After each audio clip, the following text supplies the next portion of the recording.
নমস্কার বন্ধুরা। দেব নামে এক যুবক বারাণসীর প্রাচীন ভূমিতে বাস করতেন, যেখানে গঙ্গা নদী মধ্যভাবে প্রবাহিত হয়েছিল এবং আত্মাধিকত বাতাসে প্রবাহিত হয়েছিল।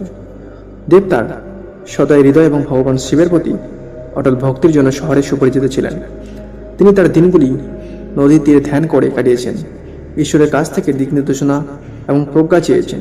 এক সন্ধ্যায় দেব যখন একটি বটগাছের নিচে বসে গভীর চিন্তায় হারিয়েছিলেন, তখন তিনি শুনতে পেলেন একটি ক্ষীণ স্বর তাকে ডাকছে। চমকে উঠে চারপাশে তাকালো, কিন্তু কাউকে দেখতে পেল না। তারপর সে আবার শুনতে পেল, এবার স্পষ্ট যেন তার নিজের মনের ভেতর থেকে দেব কণ্ঠটা বলল। কিন্তু সতর্ক দেব রহস্যময় কণ্ঠের অবস্থানে গিয়েছিলেন একটি ছোট প্রাচীন মন্দির, যা ভগবান শিবের উদ্দেশ্যে। তিনি একটি উজ্জ্বল আলোতরা ঘেরা পাঁজরের সামনে দাঁড়ানোর সময় তিনি যা কিছু অনুভব করেছিলেন, তার থেকে ভিন্ন একটি উপস্থিতি অনুভব করেছিলেন। কণ্ঠটি দেবের আত্মার সাথে কথা বলেছিল, আমি শিব, যাকে তুমি চাও।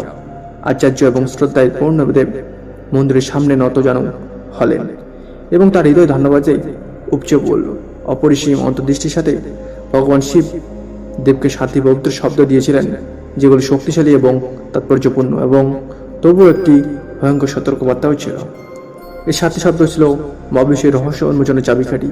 ভগবান শিব সতর্ক করেছিলেন, যাই হোক, এই শব্দগুলিকে হালকাভাবে নেওয়া উচিত নয়, কারণ শুধুমাত্র আন্তরিক অভিপ্রায় এবং দৃঢ় হৃদয়ের লোকেরাই এগুলি বুঝতে পারে। দেব ভগবান শিবের আদেশ পালন করার জন্য আন্তরিকভাবে শপথ করে 7টি পবিত্র শব্দের মধ্যে থাকা রহস্যগুলি আবিষ্কার করার অনুসন্ধানের যাত্রা শুরু করে। তিনি রাস্তা ধারে এমন সমস্যার সম্মুখীন হয়েছিলেন যা তার বিশ্বাসের চেষ্টা করেছিল এবং তার সংকল্প পরীক্ষা করেছিলেন।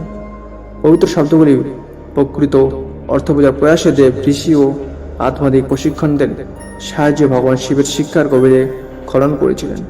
তিনি নিজেকে ঐশ্বরিক ইচ্ছার কাছে বিনিয়ে দিয়েছিলেন এবং শেষের দিন ধ্যান করেছিলেন।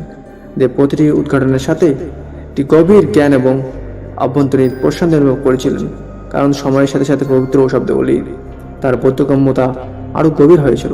তিনি বুঝতে পেরেছিলেন যে শব্দগুলি আসল শক্তি তাদের মূর্ত রূপের মধ্যে পাওয়া গেছে, তাদের নিছক উচ্চারণের চেয়ে তাদের অকাল প্রজ্ঞা এবং প্রভাবিত জীবনযাপনের মধ্যে। এই অর্জিত জ্ঞান দিয়ে সজীব দেব বারাণসীতে ফিরে যান।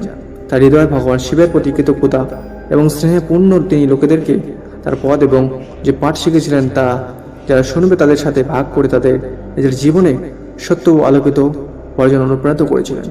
ফলস্বরূপ দেবের উত্তরাধিকার এবং সাথে পবিত্র শব্দ টিকে থাকে উৎসর্গ এবং বিশ্বাসের রূপান্তর সম্ভাবনার একটি স্মৃতিম্ব হিসেবে পরিবেশ করে প্রতিটি ভক্তের জন্য তাদের হৃদয়ে এটি রয়েছে। সুবন্ধুরা, এরকম অংশ নিতে সাবস্ক্রাইব করছেন। জয় হিন্দ, বন্দে মাতরম, ভারত মাতা কি জয়।